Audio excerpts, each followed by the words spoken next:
Bien, donc bonjour à toutes et à tous. Voilà, personnellement, je vous vois pas, je vois 2 points lumineux. Donc c'est voilà. Donc Bruno Tamaillon, TAMS Consultant. On est ici exposant sur le SITEM dans le hall d'entrée. On a une petite société qui est basée en Savoie, qui a 26 ans et qui travaille depuis pas mal d'années sur l'approche sensorielle, l'approche sensible des patrimoines. C'est pour ça qu'on a proposé au SITEM cet atelier. Et voilà. Et cet atelier n'est pas venu au hasard, puisque c'est suite à une rencontre lors du SITEM 2020 avec Aude Maisonneuve, responsable de l'équipe de la conservation du patrimoine du Calvados, que cette initiée a pu démarrer, a pu naître cette initiative Étonnant Patrimoine, qui, de notre point de vue, tournant un peu dans toute la France, est une belle initiative qui consiste à monter un réseau, rassembler des gens, les former à des nouvelles médiations qui sont de l'ordre du sensible, qui sont de l'ordre du décalé, qui peut être de l'ordre du jeu. Et donc, voilà. Et avec moi aujourd'hui, donc Catherine et Anne-Cécile, vous allez vous présenter parce que je vais écorcher vos titres et vos activités. Catherine. Bonjour à tous, Catherine Ménard, je travaille à Calvados Attractivité, qui est donc l'agence d'attractivité du département du Calvados, ancien comité départemental du tourisme, et je suis donc en charge de ce qui est univers patrimoine, comme on dit chez nous, c'est-à-dire en fait la valorisation, la mise en tourisme et la mise en réseau des acteurs du patrimoine pour essayer d'améliorer la connaissance du patrimoine vis-à-vis des touristes arrivant sur notre destination. Bonjour, Anne-Cécile Vaccaro, je suis au service patrimoine département du Calvados, en charge de la valorisation patrimoniale. Merci Cécile. Alors avant de démarrer, juste un petit mot d'introduction. Ça fait 15 ans qu'on s'est spécialisé sur les publics familles, les jeunes publics et aussi sur les visites qu'on appelle décalées. Parce que intuitivement, il nous semblait très intéressant de pouvoir répondre à la perte de vitesse de la visite guidée traditionnelle, c'est-à-dire du discours magistral. Et depuis 15 ans, on nous disait oui, ce que vous faites, c'est du décalé, c'est de l'insolite. On nous mettait dans cette case-là. Et depuis quelques années, on suit les résultats des études des neurosciences sur comment l'être humain apprend.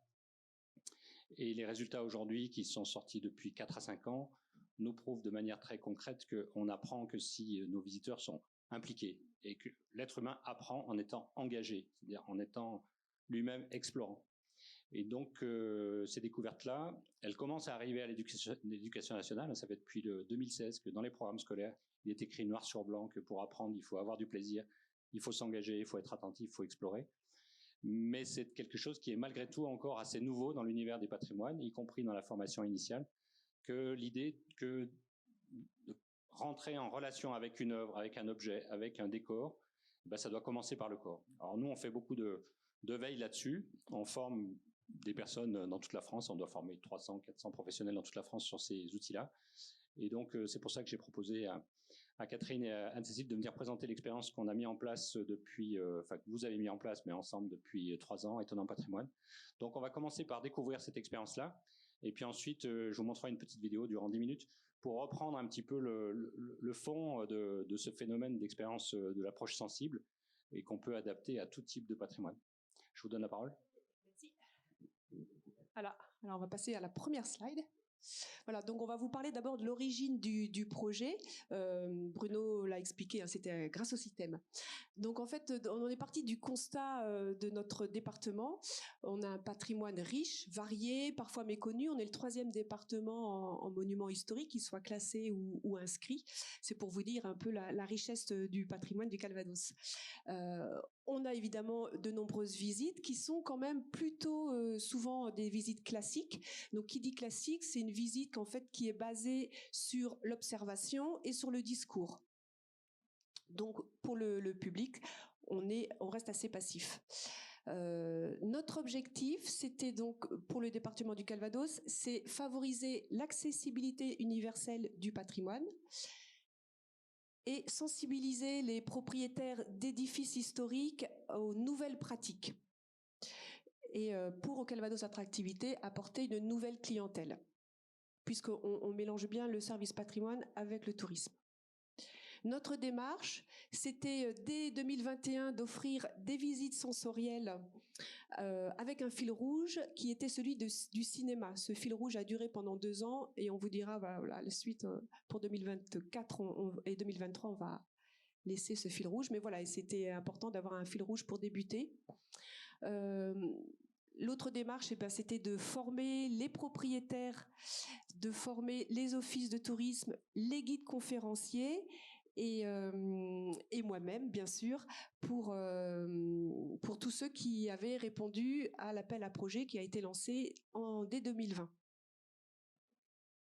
Voilà, et ensuite, avec Bruno, on a accompagné les porteurs de projets dans leur réalisation de visites sensorielles, tant en ingénierie et puis financièrement avec le département du Calvados, on vous expliquera après. Voilà, donc c'était au moment du Covid, donc on a tout fait en visio. Mais voilà, c'était vraiment, je peux vous dire, un accompagnement aux petits oignons. On a vraiment été très loin dans la réflexion avec le porteur du projet pour sa visite sensorielle et on a créé vraiment des visites vraiment de très grande qualité. Alors, dans ce projet, on travaille donc main dans la main entre le service patrimoine et Calvados Attractivité.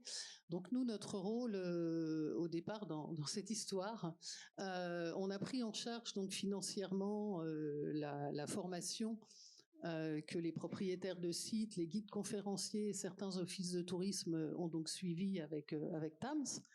On a créé un club des étonnants patrimoines qui regroupe en fait donc tous les partenaires proposant des visites entrant donc dans le dispositif Étonnant Patrimoine.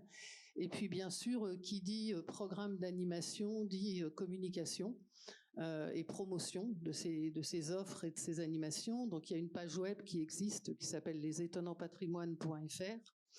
On a bien évidemment utilisé les réseaux sociaux, donc Instagram et Facebook principalement.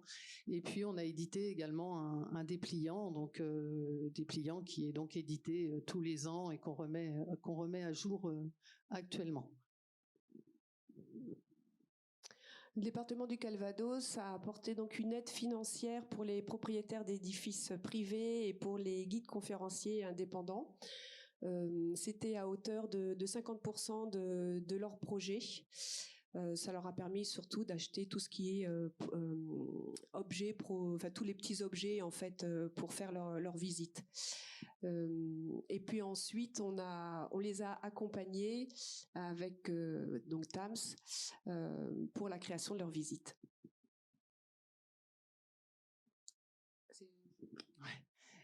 Donc la formation et l'accompagnement se sont déroulés donc au premier semestre 2021.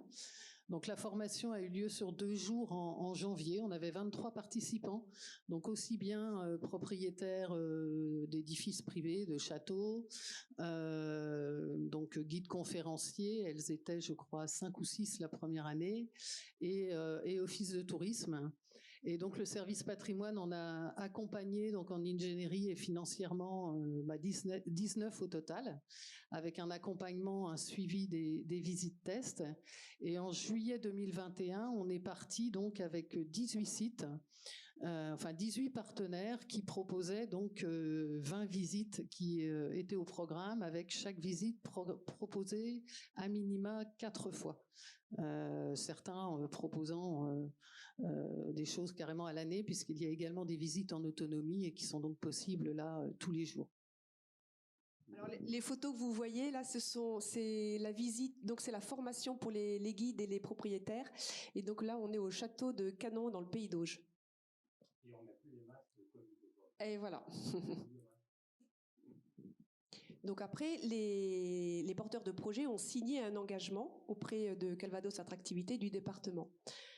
Donc on va vous détailler la liste des engagements. Donc ils devaient proposer une visite multisensorielle, donc mettre le client au cœur de l'expérience et faire appel à ses sens, faire appel à toutes ses intelligences, puisque Bruno vous disait qu'on n'a pas, les études ont montré qu'on n'a pas une intelligence, mais qu'on en a plusieurs.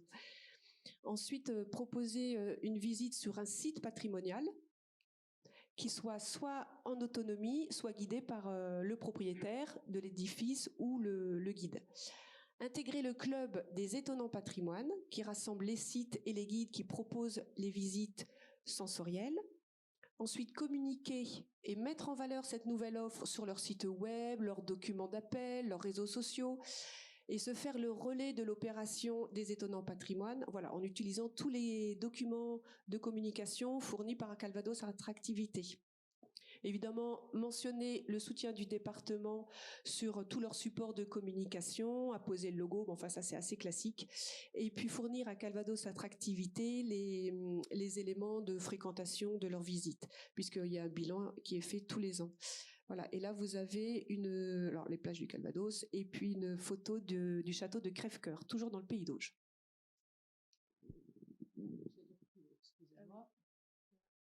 Ah, voilà. Alors après, on vous a mis deux expériences de visite. Là, on est au château de Canon. Le titre de la visite s'appelait Les clés du scénario perdu. Et donc, c'est une visite en autonomie. Vous voyez deux petites filles. Donc, dans le château, il y avait des coffres. Donc en fait, l'histoire, c'est que c'est un réalisateur qui vient enfin de terminer son film au château de Canon. C'est un film sur le XVIIIe siècle. Et il demande à son équipe de finaliser tous les petits détails dans les pièces du château. Il leur donne le trousseau de clés parce qu'il n'a pas le temps de le faire. Et donc les familles partent avec une petite sacoche avec un trousseau de clés et doivent ouvrir de pièce en pièce un coffre, et ils vont avoir des expériences à vivre pour remplir tous les détails pour le scénariste. La deuxième visite, ça c'est le château de Colombières, c'est donc dans le Bessin. Le titre s'appelle Enquête des sons du Moyen-Âge. C'est donc une visite guidée par la propriétaire du château. Et donc là, l'histoire, c'était de mémoire le réalisateur va créer une bande-son sur les sons du Moyen-Âge. Il a perdu la bande-son et on demande aux visiteurs de recréer, de retrouver tous les sons du Moyen-Âge. Alors on part des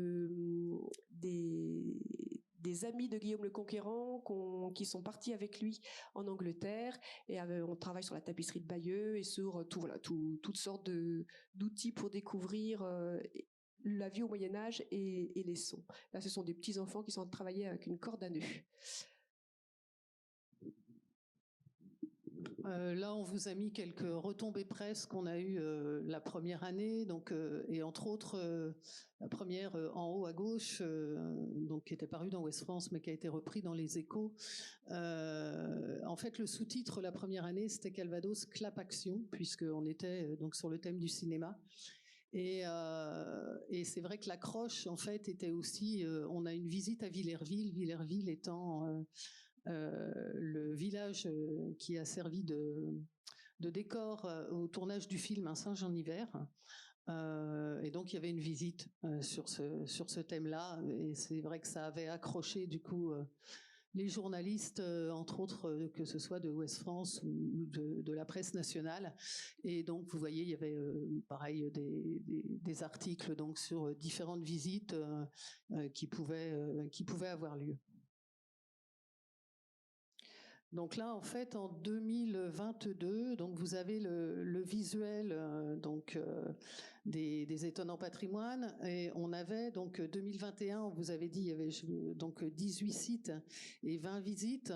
On est passé en 2022 à 22 sites et 25 propositions de visites, qui ont totalisé un peu plus de 2000 visiteurs sur la saison, qui étaient répartis un peu partout dans le département. Et puis, le club des étonnants patrimoines, en fait, c'est un réseau.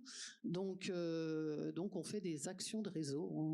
Moi, ma vocation, c'est d'animer ce réseau, donc en organisant des éductours pour les offices de tourisme. Éventuellement, donc on a fait cette année un déplacement extra-départemental.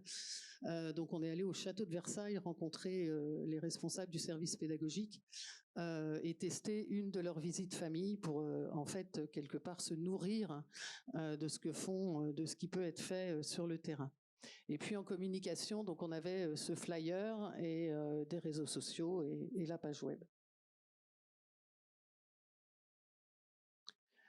Donc en 2023, vous voyez, le visuel a quelque peu évolué pour mieux rendre sur le côté ludique, en fait, qui n'apparaissait peut-être pas tellement sur le visuel de l'année dernière.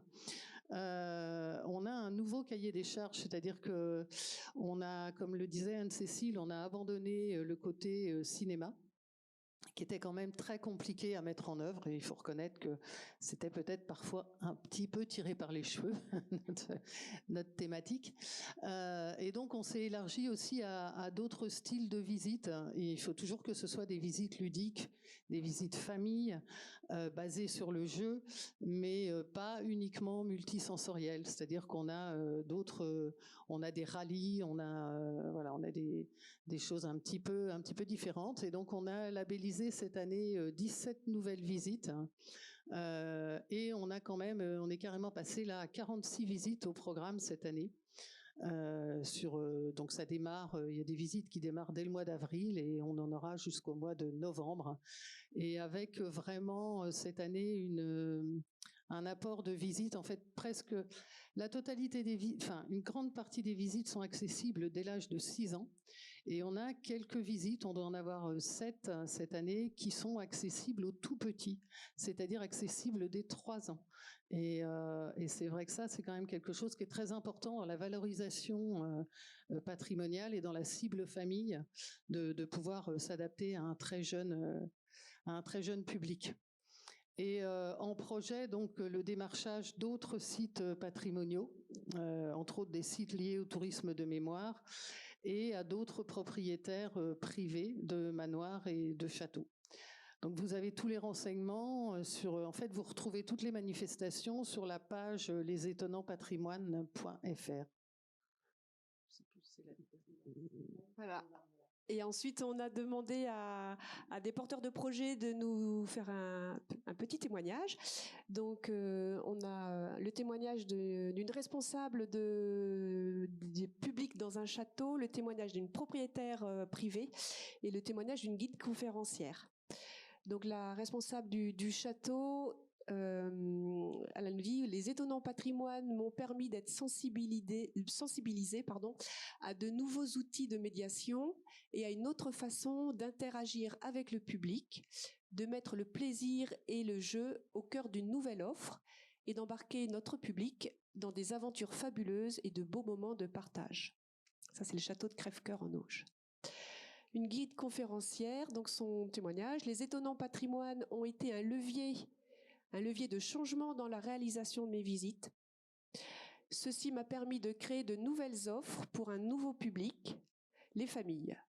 J'ai eu la chance de recevoir une formation et un accompagnement jusqu'à la réalisation de mes visites.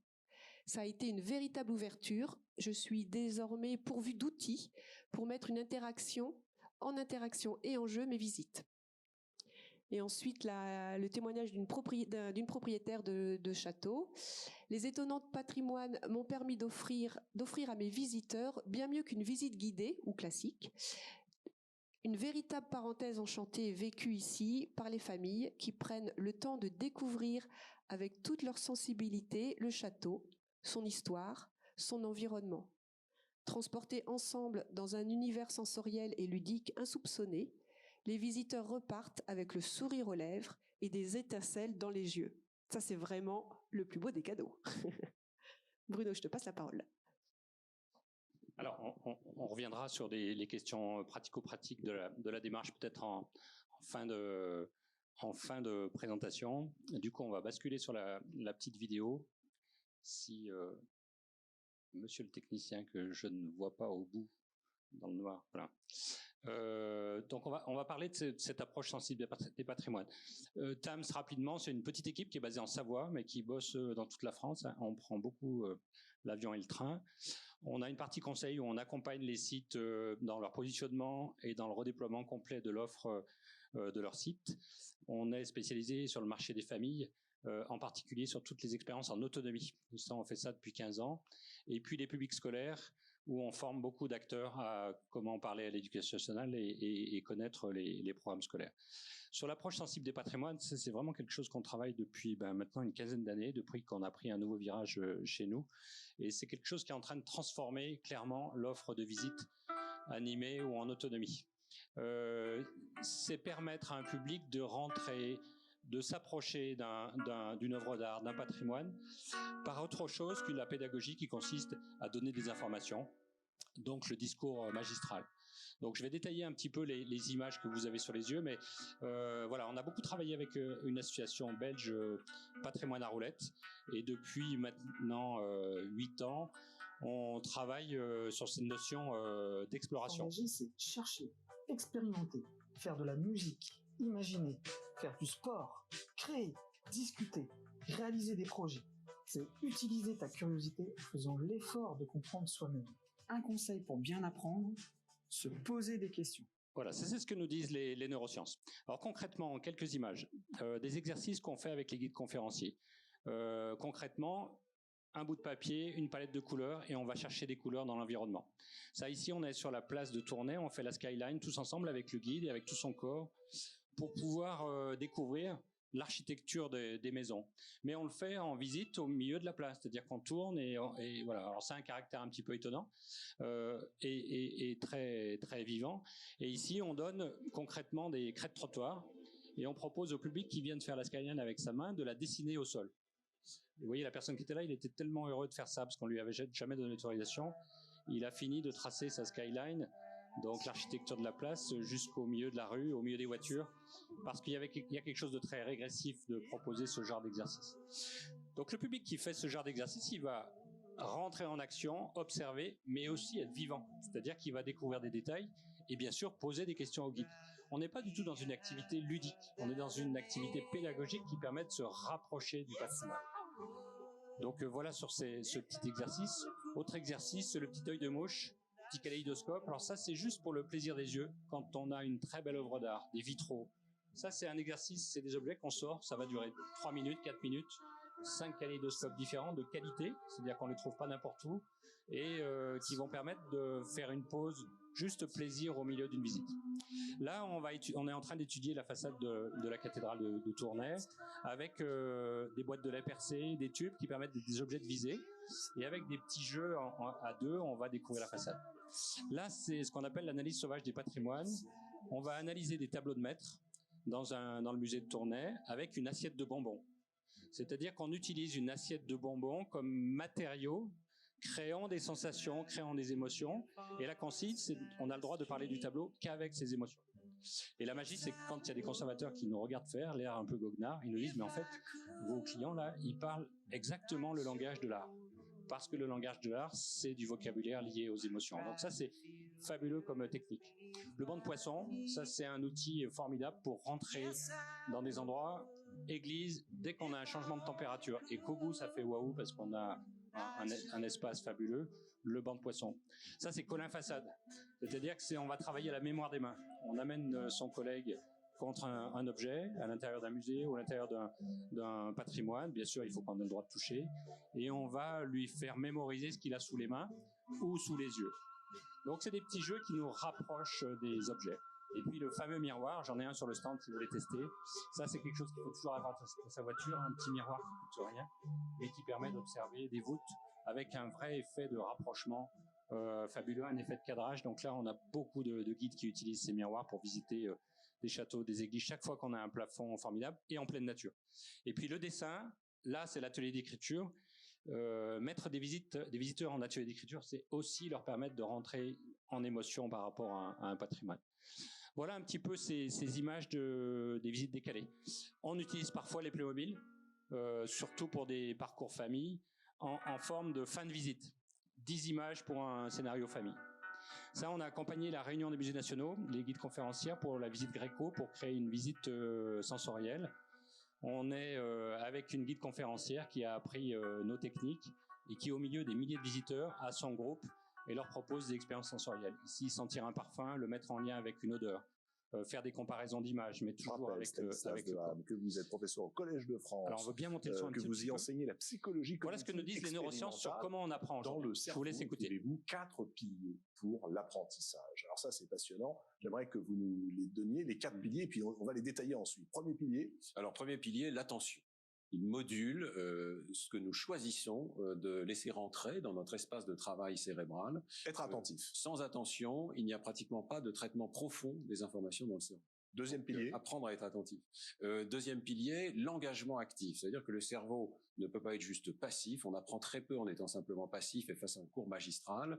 Il faut que l'enfant ou l'apprenant soit engagé, en train de générer des hypothèses. Le cerveau fourmille d'hypothèses qu'il va ensuite sélectionner. Ce qui nous amène au troisième pilier, c'est le rôle de l'erreur. Il faut pouvoir confronter ces modèles au monde extérieur. On fait une prédiction. On s'aperçoit que le cerveau est un système prédictif, anticipe sur le monde extérieur, compare la prédiction avec la réalité, et la différence, si elle existe, génère un signal d'erreur qui va se propager en retour pour mettre à jour nos modèles mentaux. Et quatrième pilier qui est très inattendu. On ne peut pas apprendre sans faire d'erreur, en tout cas. C'est un point vraiment essentiel, et j'insiste beaucoup sur le fait qu'il ne faut pas confondre l'erreur qui va nous corriger et la sanction qui malheureusement souvent accompagne le fait de ne pas réussir à faire une tâche. Et qui nous renvoie à la question de la récompense, mais on va en parler dans un instant. Alors, quatrième pilier, vous n'attendez pas à le trouver sous la plume d'un neurologue. Quatrième pilier, la consolidation, qui passe par la répétition des apprentissages jour après jour, et avec un rôle tout à fait particulier du sommeil. On en parlera peut-être, parce qu'on le sous-estime, ce sommeil. On considère que notre cerveau se repose à ce moment-là, et pas du tout. C'est une découverte très importante, je pense, des neurosciences. Le cerveau travaille pendant le sommeil. On savait qu'il y avait des ondes de sommeil, mais on sait maintenant que le cerveau répète les apprentissages de la journée pendant le sommeil. Voilà, donc nous, on met en application ce que les neurosciences viennent de découvrir. C'est-à-dire que pour apprendre, il faut être en exploration, il faut être impliqué, il faut être vivant. Donc là, typiquement, on est au CNAM à Paris, et ce groupe de guides conférenciers est en train de travailler pour découvrir le plafond de cet escalier. La beauté de l'expérience va faire qu'un visiteur qui a payé un ticket d'entrée va poser des questions derrière. Parce que ça fait un émerveillement dans le cerveau, et comme on est en visite, eh ben, on pose des questions. Voilà, alors toutes ces techniques, on les avait un macaron fissuré, en formation. Ça nous a fait penser à la façade. Voilà, c'est des extraits de la formation qui a eu lieu dans les Vosges il y a 10 jours. On a des volets qui étaient de l'eau à la femme. C'est une relation douce, de tendresse et de réconfort. Voilà. Donc après, moi j'ai mangé la chamal rose parce que là, toute la maison là, il faut plutôt la rose que le bleu. Même si c'est pas un bleu, mais c'est toujours riche. Bah, c'est le stripteaseur. Il sort du gâteau, du coffre. Et il y a des pierres. Hop hop. Tac tac tac tac tac tac tac tac tac tac tac. Alors c'est aussi une réflexion sur le dialogue dans un groupe et sur les points de vue de nos clients. On fait une première étape ici. Ouais, et donc là, il va trouver ça par exemple. Voilà, là, les guides sont en train de réfléchir à c'est quoi une visite guidée réussie en sculpture 3D. Ça fait partie aussi des ateliers en formation. Pour permettre de se déprogrammer de notre cours magistral, de notre discours magistral. Voilà, et ensuite on met nos guides en application.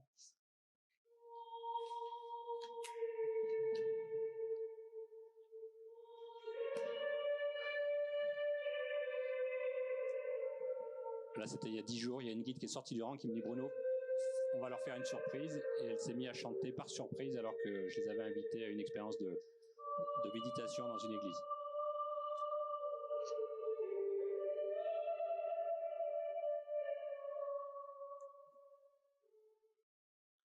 Voilà, et puis bien sûr des formations sur apprendre à écrire des histoires, ça fait partie de l'approche sensible.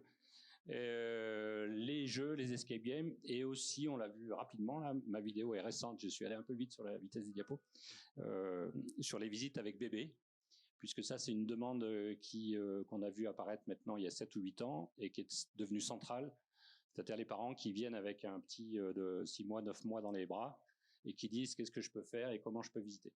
Et là c'est exceptionnel, c'est-à-dire que c'est une expérience pour le tout petit d'immersion dans l'art ou dans le patrimoine, mais pour les parents, et pour les jeunes parents, c'est souvent la première fois qu'ils découvrent que leur tout petit est extrêmement intelligent et que c'est un algorithme de curiosité et qu'ils découvrent, les parents, moi je pense que c'est pour les parents que c'est l'expérience la plus riche avec bébé, c'est vraiment de découvrir que le tout petit, voilà, et ça ouvre une porte éducative énorme. Voilà, donc nous on travaille sur ces sujets, vous voyez les tout petits, les adultes avec ces visites sensorielles, les jeux, enfin les visites avec le jeu comme moteur, pour essayer d'emmener nos visiteurs partout, que ce soit des familles ou du grand public, dans une expérience de visite. Voilà. Moi, j'espère personnellement que dans quelques années, dans les formations initiales des guides conférenciers, des médiateurs, on pourra clairement afficher ce genre de choses. Parce que dans nos formations, c'est souvent les plus jeunes collaborateurs qui ont bien du mal pendant une journée. Ils sont très décalés par rapport à tout ce qu'on leur présente parce qu'on leur a dit qu'il fallait en savoir beaucoup et qu'il fallait tenir face au public. Et nous, on leur démontre que c'est pas possible de tenir face à un public. Si on les écoute, si on rentre vraiment dans le dialogue, eh ben, la richesse de la visite, elle va venir du dialogue avec le groupe. Voilà. Donc voilà un petit peu ces éléments sur l'approche sensible. Moi, je voulais remercier Catherine et Anne-Cécile et le département du Calvados d'avoir osé faire ça. Parce qu'un département, là, vous avez soulevé un peu un tapis, hein, c'est-à-dire que il y a des créations de visites, mais il y a aussi des professionnels qui aujourd'hui, en Calvados, sont en train de faire un virage dans leur manière de faire visiter. Et donc, on cherchait des formations complémentaires sur les histoires et sur d'autres choses pour développer leur offre et aussi faire monter le ticket d'entrée, les tarifs, vivre mieux de ce métier. Donc, voilà. Et l'approche sensible, je pense que ce n'est que le début. Je discutais hier ce matin avec le Centre Pompidou. Je pense qu'il y a beaucoup de choses à faire avec l'art contemporain. Voilà. Voilà un petit peu l'éclairage qu'on voulait vous proposer. Peut-être que vous avez des questions. On a le temps, on a un bon quart d'heure. Si vous voulez des précisions, peut-être je suis allé vite sur les expériences, sur les outils. N'hésitez pas, si vous avez des questions, on est tranquille. Oui.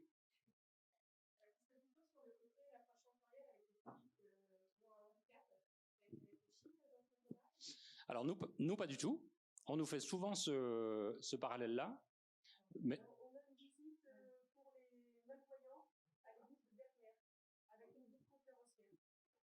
Et en termes d'exercice ou d'activité, il y a des choses particulières? Alors, avec du cerveau formé. Mmh. En fait, c'est une visite inclusive, ouverte aux voyants et aux non-voyants.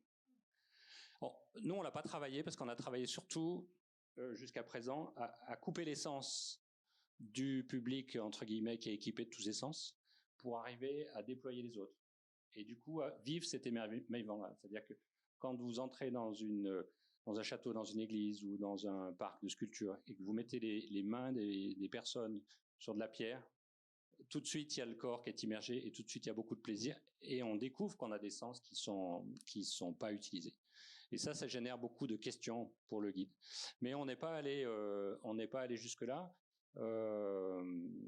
Alors par contre, ces outils-là sont extrêmement efficaces avec les personnes ayant des difficultés cérébrales, des déficients intellectuels. Et quand vous mettez un groupe de personnes malades d'Alzheimer, par exemple, avec ces outils-là,